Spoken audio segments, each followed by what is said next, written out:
Hi and welcome to Creating Cadence, a podcast for life and work in motion. I'm your host, Mich Bondesio, a coach, consultant, and solo entrepreneur. I'm also the author of The Cadence Effect. I help high achievers working at the frontiers of making impactful change to transform their approach to life, work, and business, to avoid burnout and overwork, activate more potential, improve well-being and performance, and experience more joy in our work, at a cadence that's more sustainable for us, despite this fast-paced world we live in. This is episode 75, the fourth of season 12, published in February 2025. And I've got a little bit of a gravelly voice today. In this season, I'm talking to interesting people working both inside and outside of traditional sustainability sectors about more regenerative ways of working and doing business that support people, planet, and profit, help us create cadence in our days, and build momentum in our work lives. Today's episode is with Rashmir Balasubramaniam, who is a leadership, team, and strategy coach and advisor, who works with female founders, philanthropists, and changemakers. Rashmir has an interesting background of experience, and in this episode she considers the link between social impact and regenerative systems and frameworks, and also shares fascinating insights about creating healthy and harmonious flow between interlinked social, business, and environmental systems. But before we get into this conversation, here's a few quick updates from me. So this week is the final week of my attending the Be Impact Academy workshop sessions that I've been doing for the last 6 weeks with Chamber Low Carbon. And I'm really going to miss the support I've been getting as the sessions and the team have been so helpful. So with all the training out of the way to help me become more B Corp literate, the next step in my B Corp journey is where the real work begins. Over coming months, I need to compile various reports and policies and conduct extensive research as part of completing my initial B Impact assessment. This will help me see where I need to make improvements in my business over the coming year before I apply for certification. Speaking of B Corp, I was super excited to find out that my previous episode with Carol Sue was shared on social media by B Lab UK as a recommended listen, as well as by other members of the B Corp community. It's an important episode about the challenges that come from straddling two economic systems and how this impacts on both business and well-being as we attempt to make systems change. So I'm really delighted and so thankful that the podcast and this episode are getting this added exposure. And now an update on my latest performance experiment.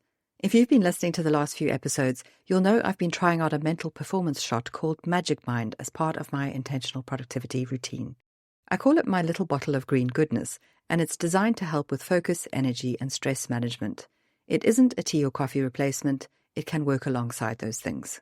Now, I've been taking it for about 6 weeks, and I find that just after I take it, I can definitely single task better without being self-distracting.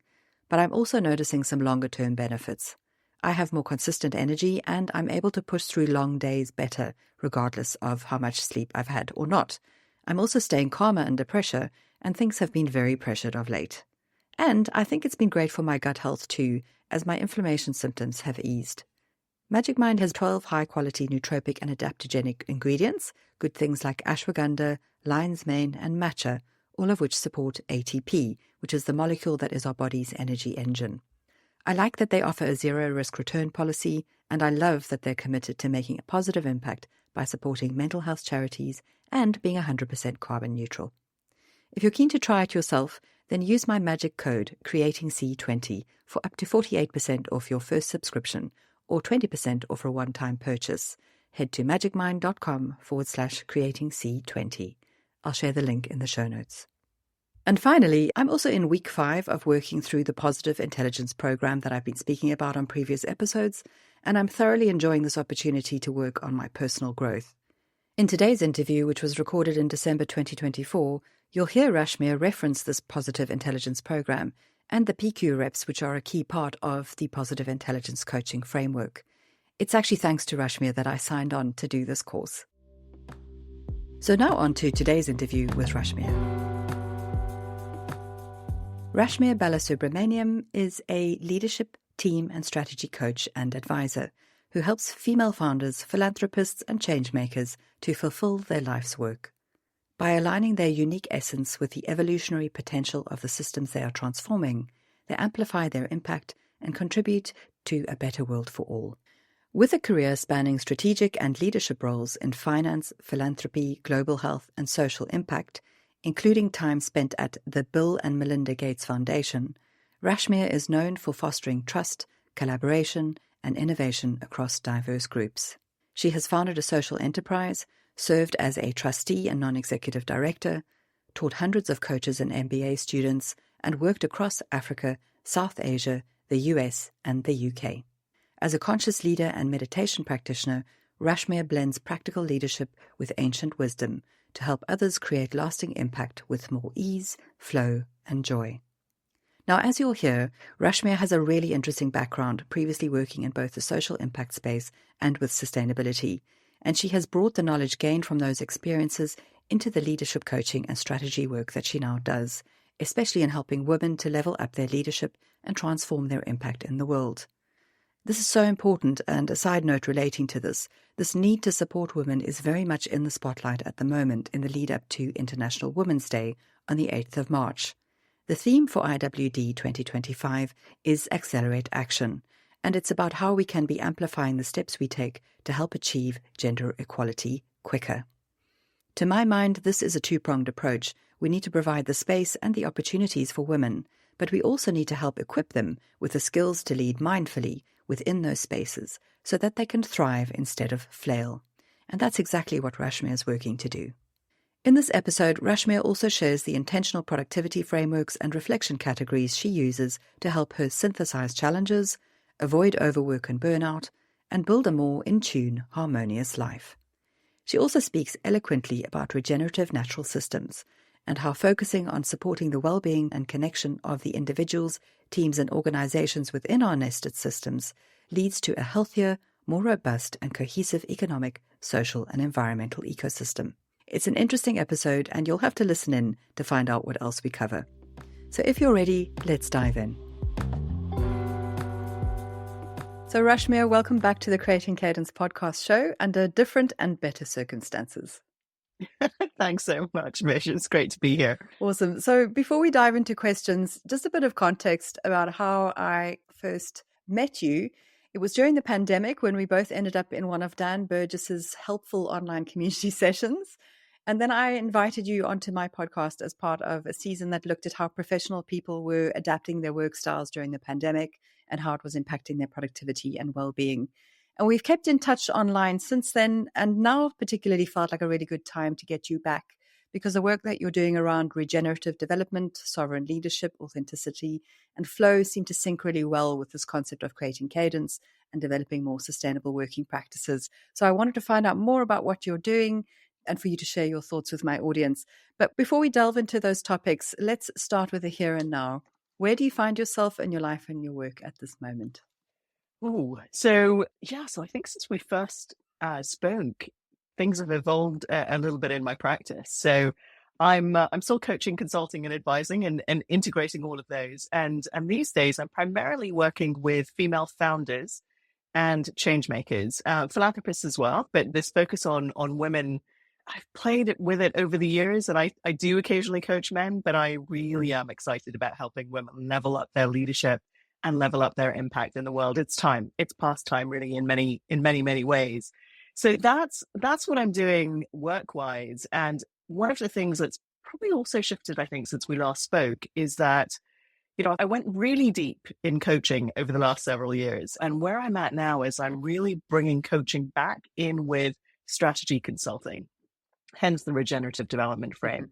Because, it's wonderful working with individual leaders, but I'm finding that I've been called out to work with their teams, their organizations, to help them transform the impact that they're having on systems as well. And I'm still living in Cornwall, love living in this wonderful, beautiful rural location.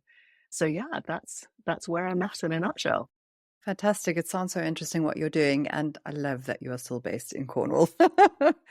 Now, this brings me to the second question, which is around building strong well-being foundations. And I'm sure your choice of location plays into that. Foundations from both a mental and physical perspective, both inside and outside of work, are key pillars in the work that I do with clients, because these foundations help us obviously to build more resilience, activate our potential, and support ourselves so we can do things like avoid burnout. So I'm always really keen to know how people implement self-care foundations in their worlds, personally and professionally. you're an advocate of meditation as part of your work, but what specific regular or daily routines, rituals, hobbies, or habits are you finding are helpful to you in supporting your well-being and performance? And do you experience any challenges around maintaining those foundations? Yes and yes. So always challenges, but it's funny. It's something I've really been thinking about. How do I allow for the challenges and bake them in a way? So there's a few things that are really key for me, and I was thinking about how do I synthesize these, and there's three ways that I'm currently thinking about them. So I'm going to give you the categories, that I'll give a few sort of details of what they look like in practice. So one is always thinking about what's pulling me forward. So that's things like purpose, what energizes and excites me, what brings me joy. If I don't have those things in my life, both in a larger scale way, but also in a micro way, so, on a daily basis, then I usually feel it, right? Some things are right. So I need to be connected into the things that pull me forward and excite me and enliven me. The second category then is what keeps me grounded and centered and focused. And that's where things like meditation and those kinds of practices are really, really key. And then the third category is ensuring that I've got space to listen to and respond to the emergent. Because I think if any one of those isn't in place or I'm not connected to, then I quite easily find that, I'm more susceptible. I'm a workaholic, right? So I'm more susceptible then to just falling into my old workaholic patterns or just going too long or pushing too hard. And I don't have kids. So, I think people with kids, you at least have some family rhythms and structures that you have to comply with. And so I found that it's really important for me to stay connected to these three elements and bake structures in that allow me then to have a healthy and you talk about cadence. I tend to talk more about harmony, but a more harmonious life. And so in practice, what that means is, staying attuned and connected to my purpose. Sometimes I'll even, say aspects of my purpose out loud, just as a way to reconnect to it, keep it fresh, keep it top of mind. I need to bake things into my weeks or my months that I can look forward to that are not work related as well. So I was very bad at that this year, very candidly. So for next year, I've already got 3 things on the calendar, books that, just will build in that structure and give me time away from work, which is really important. On the staying grounded, centered and focused, there's a couple of things there. Meditation we've talked about, say morning and evenings. I spend a little bit of time in meditation, longer if I've got the time, but sometimes I do curtail that just because I've got a super busy day. But what I will do is I'll try to bake in little periods of reflection and contemplation, maybe even PQ practices, if you're familiar with the positive intelligence program. Mm-hmm. Just these simple, a client of mine called it proto-meditation type techniques that you can use just in a minute or 2 minutes, or even while you're in the middle of the meeting. No one necessarily needs to see you doing it, but it can really help with that grounding and that centering. So that's really, really important to me. And then, I've also found what's really valuable is to have a couple of structures in my week. So no client calls on a Friday, as an example. It just gives me a bit more headspace to catch up with admin or do some of the deeper work that it's difficult to fit in amongst other types of client work. And then this last one is a little counterintuitive, but it connects to the thing I mentioned at the beginning, which is to have a couple of days or even weeks where I don't have any structure. I let it all go and I let myself just be free flowing and play. And it serves 2 purposes. It refreshes things. Sometimes I might even play with someone else's structure just to try on different things. But it also allows me to be spontaneous, right? So let that side of me have a bit of freedom and play, which can then recommit me to being structured the rest of the time. Oh, those are all fantastic. I love it. And so connected as well. To be grounded, you've got to create the space in which to feel grounded. So those are very much linked. I love that your days, this might seem counterintuitive as well, to create the flexibility for freedom and flow. Sometimes you need those guardrails or parameters or guidelines, I suppose. And for you, say, for example, you have those bookmarks at the beginning and the end of your day when you meditate. You have certain things that you build into your week or your month or your year. So that forward planning, that intentionality is actually a really important part of being able to create this freedom that you're talking about. Love it so much. It is. And I have to say, though, I am a work in progress. I haven't fully figured this out. So Absolutely. there's always room for improvement. Well, I think that's what I talk about with creating cadence as well, is that you're permanently iterating. It's a continual flow. There's never an end point. It's all part of that learning and growing and developing and changing, really, which I think is so important. Yeah. Good point there. That's so right. Because as we change, obviously our needs change as well, right? So if we're trying to fit ourselves into old boxes, it's going to cause more problems than be helpful. Absolutely. All right, let's talk a little bit more about your career journey now and the shift towards encouraging more regenerative practices and development, which create meaning and impact. Tell us about the work you're currently involved in and why you've chosen to focus on it at this point in time.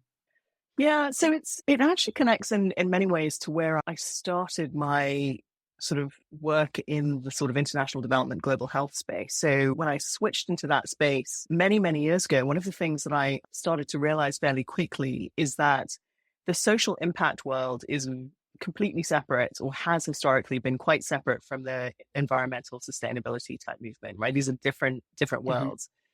And I found that intriguing. Like, I didn't know why that was. And obviously there's historic reasons for it. And then when I left the Gates Foundation, I also kind of bumped into a couple of issues that really led me down the path that I went down. One is a lot of social change work is about imposing change on others, right? Trying to get others to change and using will and force to make things happen in the world. Those things aren't bad per se, depending on how they're done, but there are different ways. And I was struck that a lot of people in change work forget that actually we need to change ourselves, right? Inner change is critical for outer change and transformation in the world. So that was one of the things that I sort of was very aware of.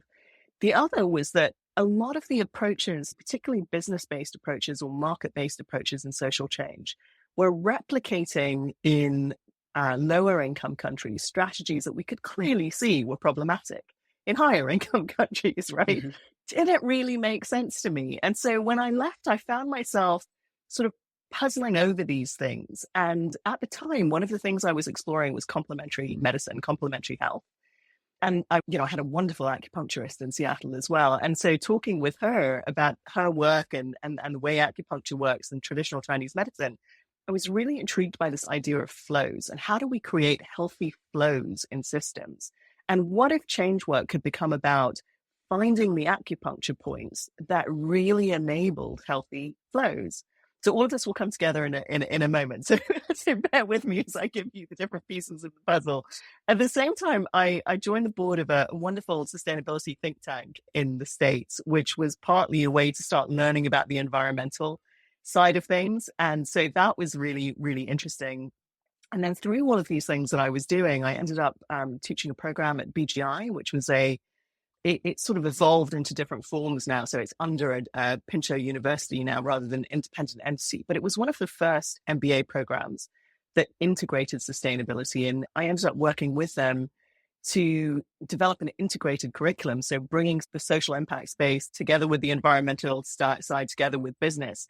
And I met Carol Sanford while I was doing all of this, who passed away very recently. But Carol was a wonderful friend and mentor of mine. And she, for people that, haven't come across her, she was one of the people that really brought the regenerative concept to life and into the world, and particularly in business. So she's been incredibly pioneering in this space, and she has a ton of books and websites with a lot that she's written about this space. So even though we've now lost her, I think her legacy will live on. And Carol really brought some new elements to me because she and I both talked about essence, but she had about 30 or 40 years of experience, right? More than I did.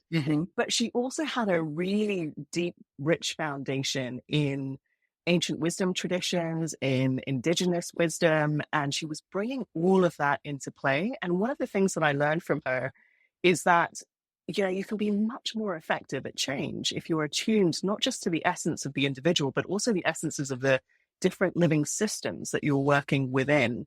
And if you work with the potential of those systems. And so for me, now having gone deep into the individual development side through coaching, bringing it back to larger scale systems change and connecting those dots, it's time. I feel like it's perfect time given everything that's happening in our world. We're already seeing a lot of those changes, and more people are now, I think, interested in and looking for these different kind of approaches to creating sustainable change in the world. And actually, if I could, because I know for some people, regenerative, it's been a little bit co-opted by the environmental movement. So I don't know how well people understand what regenerative means. So if I think what I'm going to do is just share with you something that I found in a Capital Institute paper, which I think is a very succinct definition. So regeneration refers to the self-feeding, self-renewing processes that natural systems use to nourish their capacity to thrive for long periods of time and their ability to adapt to unexpected, sometimes threatening circumstances.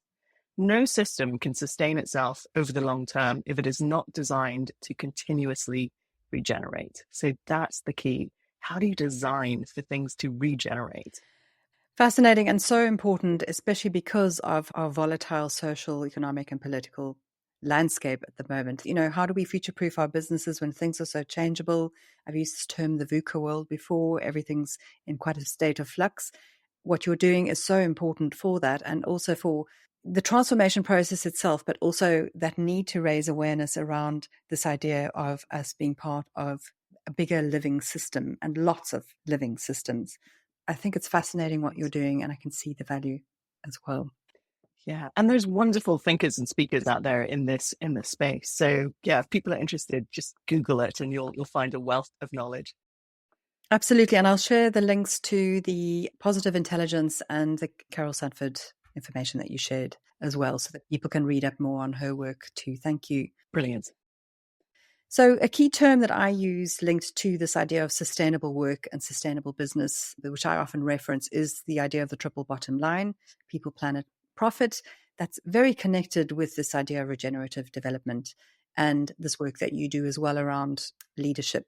So why do you think this interconnection between people, planet, and profit is so important for developing our resilience and building more sustainable, future-proof businesses? Yeah, so the triple bottom line is interesting.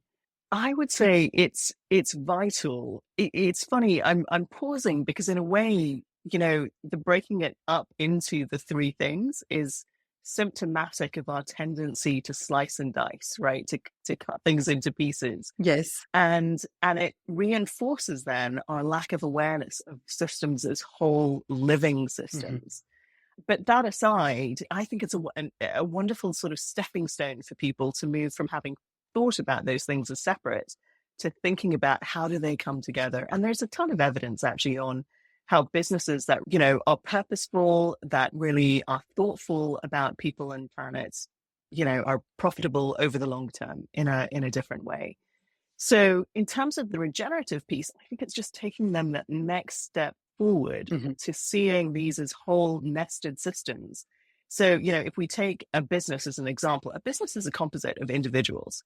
And each individual, you could actually argue, is a composite of parts, right? Hence the parts work I do, the PQ work that I do, which is allowing and enabling people to be more integrated, more whole, which actually connected to creating cadence, as people become more whole, more integrated, more fully sovereign in themselves, it releases a ton of energy, which they can then direct to other things. So then if we go up to the level of the team and you start doing this similar sort of work with the team, where you can start to reduce those frictions that cause problems on teams, right? And take time and energy away from the actual creative work or whatever the other work is that they're doing. So again, moving up each level, then go to the level of the organization, right? How do you get teams in an organization to work in a more holistic way that is coordinated and that is purposeful? And again, by reducing those frictions, you can allow an organization, an entity to be more impactful, to be more efficient, to be more effective, which definitely also has an impact on people, planet, and the bottom line. And then you can go up to the level of systems, right? So it's shifting, I think, our thinking to this more integrated way, which will allow us in the longer term, especially with all the turbulence that's happening in the world, to actually see possibilities and figure out where and how to engage. Because yes, we're in a more VUCA world, and I think that is only going to accelerate in the next few years. But it also brings with it tremendous opportunity to drive change in a different way. And then when you take into account the spiritual hunger that I believe people are feeling, and this is one of the reasons we're seeing so much disengagement in organizations and people are looking, quiet quitting and all of that. There's an opportunity here just to radically shift not just how we think, but how we work and how we design organizations and systems at every level. And that's really exciting to me. I agree with you 100%. I find it incredibly exciting. Loads of opportunities here. It boggles my mind that companies can be so resistant to seeing the opportunities of placing some more value on the well-being of their teams and creating better opportunities for them to connect through things like empathy and collaboration. And, when we're helping people to self-lead through developing their positive intelligence, their empathy, their listening skills, all of those things, their emotional intelligence, they're going to perform better. I love the fact that you've spoken about this release of energy. We carry so much extra baggage from lots of different things with us into our workday and from our workday into the rest of our lives. And if we can find ways to release that, the potential that we activate is incredible. And that's what we need right now to help us deal with and solve these challenging problems that we face. It really does. And I would add one more component too. And this is one of the reasons I'm bringing mindfulness work more into organizations and teams as well. Because, when you couple what you've just said with people being more attuned to themselves, to others, to what's happening around them, it opens the door to not just seeing possibilities, but to creatively acting on those. And that, I think, is going to be a game changer in the coming years, is how do we tap into and unleash creative potential in organizations? And we know for businesses and organizations of all kinds, creativity and innovation are really key, not just to transforming and evolving those organizations, but to increasing the value that they're creating in the world as well. Absolutely. Fascinating stuff.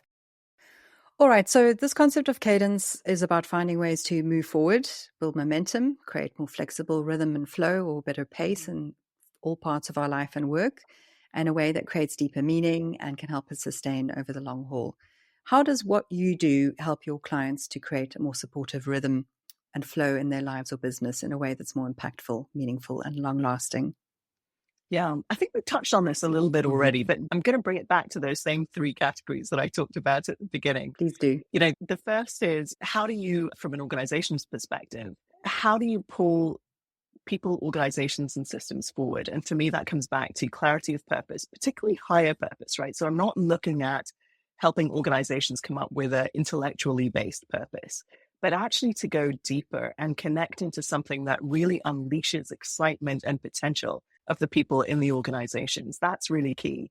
And then, bringing in these concepts of joy, energy, excitement as well. We don't talk about them in the workplace very much. And yet, you can see it, you can feel it when people are really activated, when they love what they do. The joy, the excitement is palpable, right? The energy that they're bringing to their work is palpable. And that's connected to purpose, but there's also some other things that can help unleash that. The second category I mentioned then is, helping people in organizations stay grounded, centered, and focused. So there, again, bringing in these practices like mindfulness. PQ is, if for those that are, not quite ready to go to mindfulness, the Positive Intelligence Program is a really wonderful way to approach it for teams and organizations as well, and can really help people come together really, really powerfully and use these practices to stay grounded and centered in a powerful way. And then the other things that I do are, really helping people think about shifting gears. So there's this tendency in our world and in organizations to be always running and looking to the next thing and always in a rush. And I definitely have some of that, right? So I've had to work on that myself as well. But for a lot of organizations that are trying to create positive change in the world, that happens because you look at the scale of the need and there's always more that you can do. So sometimes just taking a step back, particularly with leadership teams, and really helping them look at how they are working, how they can adjust, the impact of running all of the time or being constantly in firefighting mode is having on their people, and even potentially on their ability to impact, their clients, their customers, is something that it can be a hard conversation, but it can be a really powerful and transformative one. So in some ways, when I'm working with leaders and leadership teams, it's looking at how do we create more space so that your people can be more effective? And often that comes with strategy questions as well. So if we've got clarity of higher purpose, it can also involve looking at, how have they historically gone about meeting that purpose, and what might need to change given what's changing in the world and in their sort of wider systems, so that they can do more in some ways by doing less. And that's a really interesting exploration. I mean, frankly, it's what I'm in at myself, my own business at the moment, because I know I can't scale up what I'm doing and still maintain the space that I want to write, think, create, reflect, etc. So yes, it's about asking different questions and then really listening and leaning into the answers. Absolutely. And I like that slowing down to speed up really it's about creating the space so that you've got the time to think, reflect, ponder, and consider different questions. Super important. Thank you. Yeah. So this brings us to the final question for you, Rashmir. Based on your experience of life and work, what insights, words of wisdom, or key lessons have you learned that you'd like to share with my listeners? Yeah, it's hard to I mean a lot. Yeah. But I think if I were to distill it into two key things, I think it would be this. One is learn to trust yourself. So trust yourself, really, as simple as that. And I find this is particularly important in the world we live in at the moment because there's so much advice out there. There's so much, so many experts sharing their wisdom and their perspective and their experiences.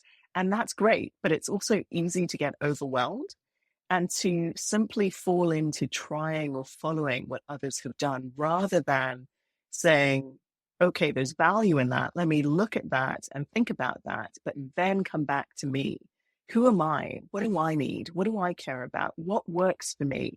What works for me at this stage in my life and career? So that coming back to self, listening to self, knowing the self, and then trusting yourself, your deeper self, right? The wiser self within you that knows what's right for you is really important as we move forward. And the second thing is related, but it's a little different. It's trusting life. So one of the things that I have found again and again is that life is constantly bringing us what we need to grow and develop. Now, we don't always listen. I don't always listen. And sometimes life will get louder, those knocks become, significant knocks that make you stop and think and reassess. But it's so incredibly powerful if we do learn to trust life.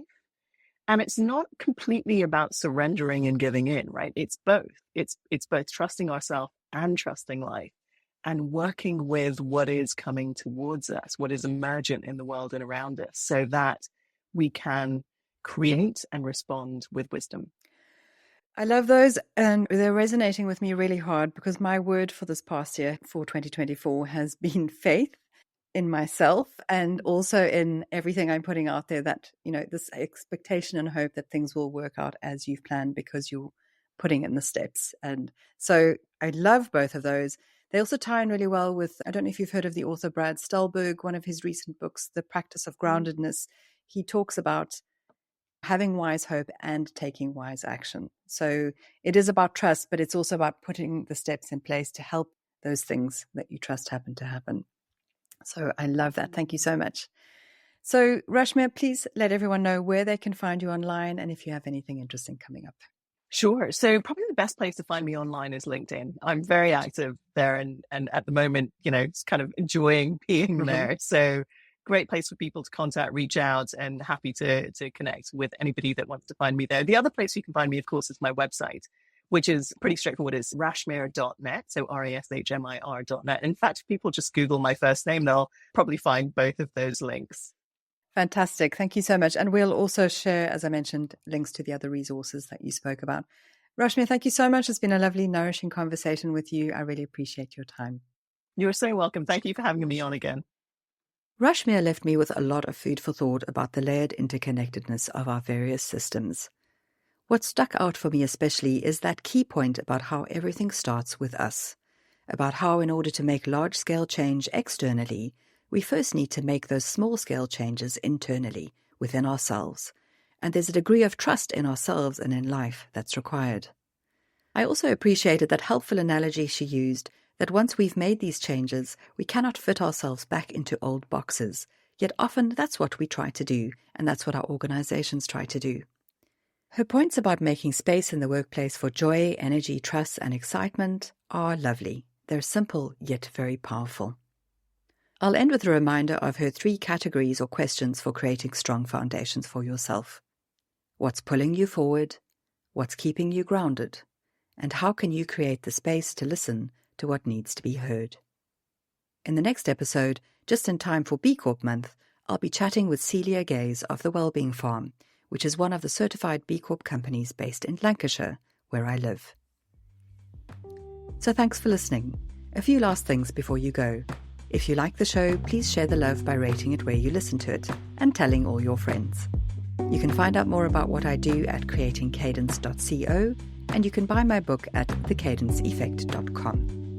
And don't forget about the limited offer for Magic Mind for up to 48% off your first subscription or 20% off a one-time purchase with the code CreatingC20 at checkout. You can claim this offer using the following magic link, magicmind.com/creatingC20. Link in the show notes.